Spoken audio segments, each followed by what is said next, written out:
Once it's all set up, the next thing we're going to have to do is something called collimation. This is where we're trying to align the mirrors so that if we shine a light down it, it will be bouncing straight back to the secondary mirror and straight into the sensor of our camera. Now it occurs to me I've not actually gone through this before and how we perform this, so if you're interested, this is how we do it.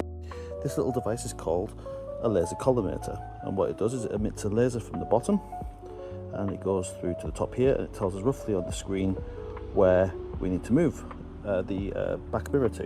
But prior to that, we need to make sure that the secondary mirror is in the right place. So what we're going to do is we're going to fit it in here into our focuser. Give me a second.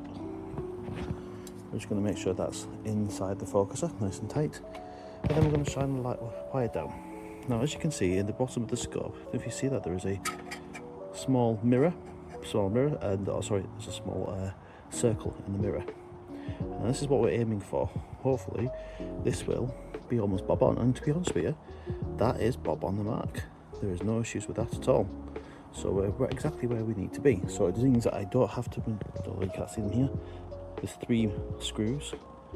You don't have to play around with these, but should it need to be, I can move it around to try and fit it into the middle.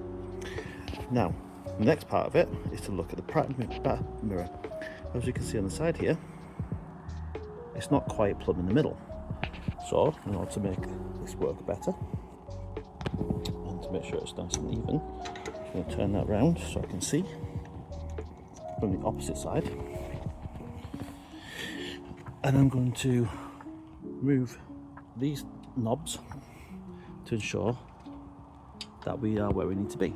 So if I move one, I'll move it away or towards, so it's nearly enough on there. I think it needs to go a little bit further up.